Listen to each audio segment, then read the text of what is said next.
যোগেন্দ্রনগরের বনকুমারীর কুমারপাড়ার ফুটফুটে শিশু শিবমের হত্যার দায়ে অভিযুক্ত প্রীতম কিংবা পিন্টুদের পরিবারই কি একমাত্র দায়ী? শিবম হত্যার দায়ভার কি পুলিশের নয়? শিবম হত্যার দায় থেকে কি রেহাই পেতে পারে রাজনৈতিক দলগুলো? শিশু শিবমের হত্যার পেছনে কি কম দায়ী রাজ্যের তথাকথিত বুদ্ধিজীবী সমাজ, যারা অন্যায় করেছে, যারা অন্যায়কে প্রশ্রয় দিয়েছে, আর যারা অন্যায় হচ্ছে দেখেও নীরবে সহ্য করেছে, তারা সকলে সমভাবে দাঁড়িয়ে আছে আসামির কাঠগড়ায়। বলো কি তোমার ক্ষতি, জীবনের অথই নদী পার হয় তোমাকে ধরে দুর্বল মানুষ যদি সে না হয় মানুষ, দানব কখনো হয় না মানুষ। যদি দানব কখনো বা হয় মানুষ, লজ্জা কি তুমি পাবে না?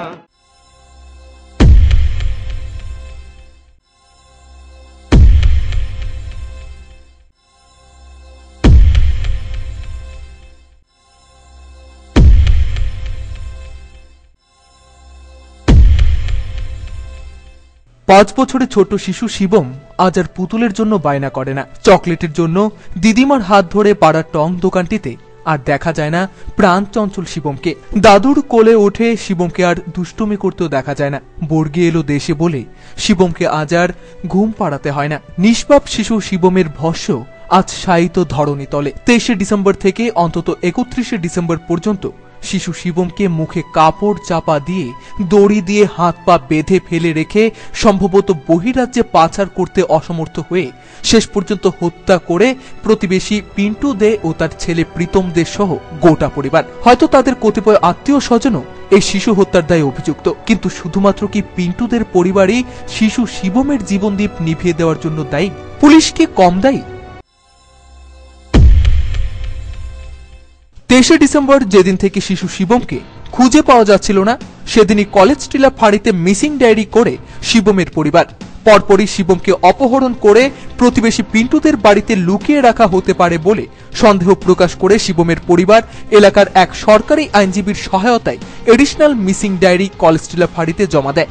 কিন্তু করিতকর্মা পুলিশ একবারের জন্য সন্দেহভাজন পিন্টুদের বাড়িতে শিশু শিবমের খোঁজ তল্লাশি চালায়নি, কারণ অভিযুক্ত পিন্টুদে এলাকার সিআইটিউর হোমরা চোমরা বলে পরিচিত।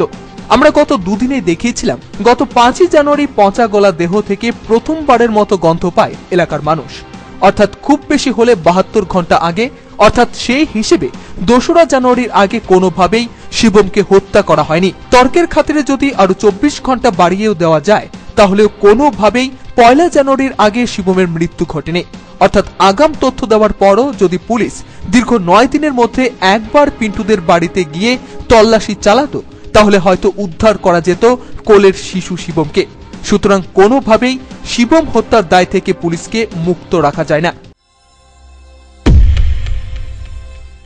অতীতের বিভিন্ন ঘটনার মতোই পুলিশের বিরুদ্ধে যখনই নিষ্ক্রিয়তার অভিযোগ ওঠে, তখনই লোক দেখানো তদন্ত কমিটি বসিয়ে কিংবা স্বাভাবিক বদলি করে বড়জোর সাময়িক বরখাস্ত করে দায়িত্ব খালাস করে রাজ্য পুলিশ।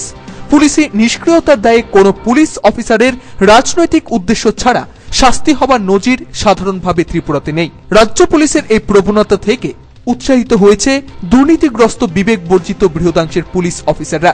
শিবম হত্যাকাণ্ডেও ব্যতিক্রম ঘটেনি। এক্ষেত্রে শুধুমাত্র আয়ু বলরাম দাসের বিরুদ্ধে একটি লোক দেখানো তদন্ত কমিটি বসিয়েও আয়ু সাহেবকে বদলি করে দিয়েই পুলিশ প্রশাসনের দায়িত্ব খালাস। ভাবটা এমন, বদলি করে দেওয়াটা যেন শাস্তির পর্যায়ে পড়ে, আর আরক্ষা প্রশাসনের এহেন ভূমিকায় উৎসাহিত হচ্ছে অপরাধীরা। সুতরাং শিশু শিবমের হত্যাকাণ্ডের দায়ভার থেকে বাইরে থাকতে পারে না গোটা পুলিশ প্রশাসন। 5 জানুয়ারি শিবমের হত্যাকাণ্ড প্রকাশ্যে আসার পর উত্তেজিত জনতা ভাঙচুর চালিয়েছে মূল অভিযুক্ত পিন্টুদের বাড়িতে। আগুনও লাগিয়ে দিয়েছে যে বাড়ির ঘরের সিলিংয়ে পাওয়া গেছে শিবমের নিথর দেহ। ছবিতে দেখুন, যে সিলিংটিতে শিবমকে উঠিয়ে রাখা হয়েছিল, সেই সিলিংয়ের একটি কাপড়ে শিবমের মুখ থেকে নিঃসৃত লালাও লেগে রয়েছে।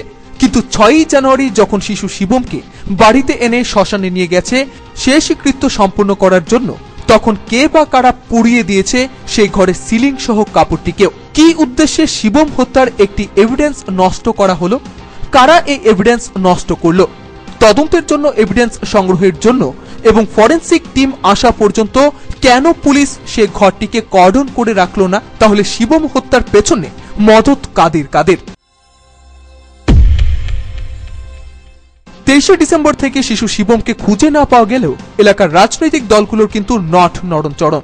কেউ কেউ পার্টি মিটিংয়ে শিবমকে কোথায় খুঁজে পাওয়া যায় বলে ক্যাডারদের উদ্দেশ্যে দু চারটা দায়সারা কোচের কথা বলে দায়িত্ব খালাস। ডান বাম কোনো রাজনৈতিক দলই কিন্তু শিবমকে খুঁজে বের করার জন্য পুলিশের কাছে ডেপুটেশনে যায়নি, চাপ দেয়নি পুলিশকে। তারা সকলেই বসেছিল শকুনের মতো, কবে দুঃসংবাদটা পাওয়া যাবে। অবশ্য তাদের ভাষায় শিবমের মৃত্যু সংবাদটা দুঃসংবাদ কিনা কে জানে। ছবিতে দেখুন, শিবমের মৃত্যুর পর শিবমের বাড়িতে দেখা গেছে বাম নেতা তথা পুর পরিষদের ভাইস চেয়ারম্যান সমর চক্রবর্তীকে। সোমবার দেখা গেছে কংগ্রেসের নেতা তথা বিধায়ক সুবল ভৌমিককে। রবিবার সন্ধ্যায় সমাজবাদী পার্টিও গিয়ে হাজির শিবমের বাড়িতে। হায়রে রাজনীতি! অথচ এই রাজনৈতিক দলগুলোর এলাকার ইউনিটগুলো যদি শিবমের মৃত্যুর জন্য অপেক্ষা না করে অপহৃত শিবমকে উদ্ধারের জন্য পুলিশকে চাপ দিত, তাহলে হয়তো উদ্ধার করা যেত শিবমকে। বাকি রইল তথাকথিত সচেতন সমাজ। অতীতের শিশু খুন, নারী হত্যা, শিশুকন্যা ধর্ষণ, নারী নির্যাতন ইত্যাদির বিরুদ্ধে যদি রাজ্যের তথাকথিত সচেতন সমাজ লাগাতার প্রতিবাদ আন্দোলনে সামিল হতো, তাহলে রাজ্যব্যাপী জনমত তৈরি হবার পাশাপাশি তটস্থ থাকত পুলিশ প্রশাসন, অপরাধ বিরোধী প্রবণতা তৈরি হতো এই রাজ্যে। কিন্তু রাজ্যের তথাকথিত সচেতন সমাজ ঠিক ততখানি নির্বিকার। রাজ্যে সংগঠিত রাঙ্গাপানিয়ার যুবতী গৃহবধূকে বিবস্ত্র করে নির্যাতন করলেও সেই সকল বুদ্ধি বিক্রেতাদের কিছু যায় আসে না। বরদোয়ালের জ্যোতিলা রূপিণীর উপর ধর্ষণ চালালেও কিছু আসে যায় না সেই সকল চটুল বুদ্ধি বিক্রেতাদের। নিজেদের প্রগতিশীল সমাজের নাগরিক বলে দাবি করা তথাকথিত বুদ্ধিজীবীদের নির্বিকারত্বের কারণে উৎসাহিত হয়েছে শিশু ঘাতক পিন্টু দে, প্রীতম দে সহ রাজ্যে অপরাধ জগৎ। সুতরাং রাজ্যের তথাকথিত বুদ্ধিজীবী সমাজও শিবম হত্যার দায়ভার থেকে দায়মুক্ত নন। আর বর্বরতা আজ এমনই জায়গায় এসে পৌঁছেছে, কুকুর মা যখন তার নিজের সন্তান কিনা তা না জেনেও রাস্তায় পড়ে থাকা কুকুর শাবকের দেহ মমত্ব ভরে রাস্তার মাঝ থেকে সরিয়ে নিয়ে গিয়ে রাস্তার ধারে রাখে, তখন সুযোগ থাকার পরও ছোট্ট শিশু শিবমের জীবনকে রক্ষা করতে পারেনি এই সমাজ, রক্ষা করতে পারেনি পুলিশ, রক্ষা করতে পারেনি জনগণের ভালো মন্দের ইজারা নিয়ে রাখা রাজনৈতিক দলগুলো। তাই আবারও বলতে হচ্ছে, অন্যায় যে করে আর অন্যায় যে সহে, ঘৃণা তব তারে তৃণ সমদেহে। অবক্ষয় প্রাপ্ত সমাজটা আজ হয়তো সেই ঘৃণারই যোগ্য। বলো কি তোমার ক্ষতি, জীবনের অথই নদী পার হয় তোমাকে ধরে দুর্বল মানুষ যদি। মানুষ যদি সে না হয় মানুষ, দানব কখনো হয় না মানুষ। যদি দানব কখনো বা হয় মানুষ, লজ্জা কি তুমি পাবে না? ব্যুরো রিপোর্ট, হাল্লা বল।